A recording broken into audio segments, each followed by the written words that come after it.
Assalamualaikum warahmatullahi wabarakatuh. Halo semuanya, perkenalkan nama saya Asra Rama Oksa dengan NIM 2102124394. Saya berasal dari jurusan Ilmu Ekonomi, Prodi Ekonomi Pembangunan dari Universitas Riau.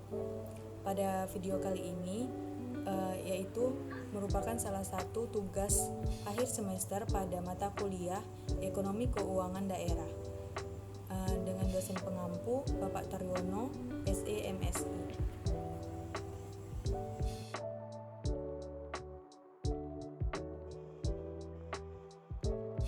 Assalamualaikum warahmatullahi wabarakatuh. Pada kali ini saya akan membahas mengenai APBD atau Anggaran Pendapatan dan Belanja Daerah.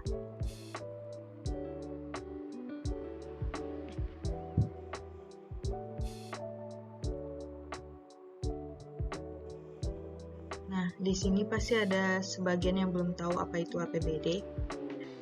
APBD adalah Anggaran Pendapatan dan Belanja Daerah, yaitu rencana keuangan tahunan pemerintah daerah di Indonesia yang disetujui oleh Dewan Perwakilan Rakyat Daerah. APBD ditetapkan dengan peraturan daerah. Tahun anggaran APBD meliputi masa 1 tahun mulai dari tanggal 1 Januari sampai dengan tanggal 31 Desember.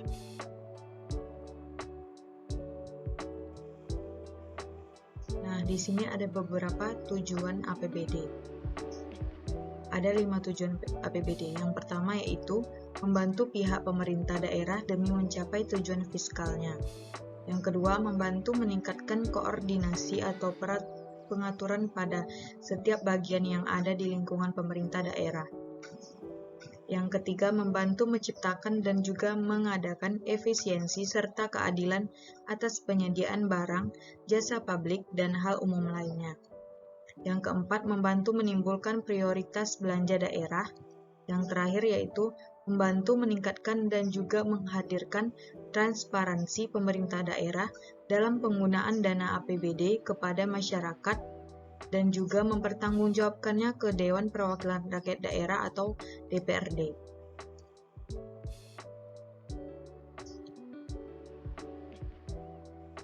Nah, selanjutnya yaitu fungsi APBD. Fungsi APBD terdiri dari 6. Yang pertama yaitu otorisasi. Di dalam otorisasi ini, anggaran daerah akan dijadikan sebagai suatu dasar dalam menerapkan pendapatan dan belanja pada tahun berlangsung. Kegiatan pemerintah daerah tidak akan memiliki kekuatan untuk bisa dijalankan tanpa anggaran APBD. Yang kedua yaitu perencanaan. Di dalam perencanaan ini, anggaran daerah dijadikan sebagai suatu pedoman dalam mengelola dan merencanakan berbagai kegiatan di tahun berlangsung. Yang ketiga yaitu pengawasan. Di dalam pengawasan ini, anggaran daerah akan dijadikan sebagai tolak ukur untuk bisa menilai kegagalan atau keberhasilan pemerintah daerah setempat dalam menyelenggarakan kegiatannya. Yang keempat yaitu alokasi. Di dalam alokasi ini, anggaran daerah harus bisa diarahkan untuk bisa membuat lapangan kerja, mengurangi angka pengangguran dan pemborosan dalam menggunakan sumber daya, dan juga meningkatkan efektivitas dan efisiensi perekonomian daerah. Yang keempat yaitu distribusi. Di dalam distribusi ini, yaitu ada berbagai kebijakan dalam hal penganggaran daerah wajib diperhatikan dengan mengutamakan rasa keadilan dan kepatutan. Yang terakhir yaitu stabilisasi. Di dalam stabilisasi ini, anggaran daerah dijadikan sebagai alat dalam memelihara dan juga menjaga keseimbangan dasar perekonomian daerah setempat. Nah, selanjutnya yaitu kita akan membahas mengenai mekanisme penyusunan dan penetapan APBD.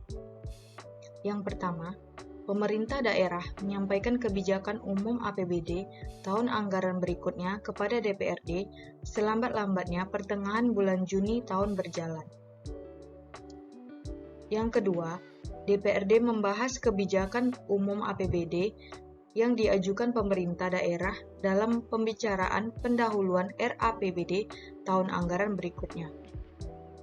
Yang ketiga, berdasarkan kebijakan umum APBD yang telah disepakati dengan DPRD, pemerintah daerah bersama DPRD membahas prioritas dan plafon anggaran sementara untuk dijadikan acuan bagi setiap satuan kerja perangkat daerah. Nah, yang keempat yaitu dalam rangka penyusunan RAPBD, Kepala Satuan Kerja Perangkat Daerah selaku pengguna anggaran menyusun rencana kerja dan anggaran Satuan Kerja Perangkat. Yang kelima, rencana kerja Satuan Kerja Perangkat Daerah disusun dengan pendekatan berdasarkan prestasi kerja yang akan dicapai disertai dengan perkiraan belanja untuk tahun berikutnya. Pada kali ini kita masih membahas mekanisme penyusunan dan penetapan APBD. Yang keenam yaitu hasil pembahasan rencana kerja dan anggaran disampaikan kepada pejabat pengelola keuangan daerah sebagai bahan penyusunan rancangan peraturan daerah tentang APBD tahun berikutnya. Yang ketujuh, ketentuan lebih lanjut mengenal penyusunan rencana kerja dan anggaran satuan kerja perangkat daerah diatur dengan peraturan daerah. Yang kedelapan, pemerintah daerah mengajukan rancangan peraturan daerah tentang APBD disertai penjelasan dan dokumen-dokumen pendukungnya kepada DPRD pada minggu pertama bulan Oktober. Yang kesembilan, pembahasan rancangan peraturan daerah tentang APBD dilakukan sesuai dengan undang-undang yang mengatur susunan dan kedudukan DPRD. Yang kesepuluh, DPRD dapat mengajukan usul yang mengakibatkan perubahan jumlah penerimaan dan pengeluaran dalam rancangan peraturan daerah tentang APBD. Nah, selanjutnya masih mengenai mekanisme penyusunan dan penetapan APBD. Yang ke-11, pengambilan keputusan oleh DPRD mengenai rancangan peraturan daerah tentang APBD dilakukan selambat-lambatnya 1 bulan sebelum tahun anggaran yang bersangkutan dilaksanakan. Yang ke-12, APBD yang disetujui oleh DPRD terinci sampai dengan unit organisasi, fungsi, program, kegiatan, dan jenis belanjanya. Yang ke-13, apabila DPRD tidak menyetujui rancangan peraturan daerah, pemerintah daerah dapat melakukan pengeluaran setinggi-tingginya sebesar angka APBD tahun anggaran sebelumnya. Selanjutnya yaitu sumber-sumber pendapatan daerah. Yang pertama, pendapatan asli daerah. Pendapatan asli daerah ini berasal dari 4 sumber. Yang pertama, pajak daerah. Di dalam pajak daerah ini yaitu pajak kendaraan bermotor, pajak hiburan, dan pajak reklame. Yang kedua, distribusi daerah. Nah, ini bersumber dari parkir, kebersihan, jualan di pasar, dan lain-lain. Yang ketiga, hasil perusahaan milik daerah dan hasil pengelolaan kekayaan daerah.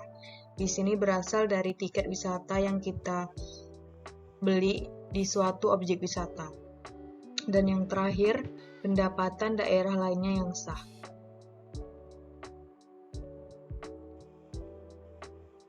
Nah, yang kedua yaitu sumber pendapatan daerahnya berasal dari dana perimbangan. Di dalam dana perimbangan ini terdapat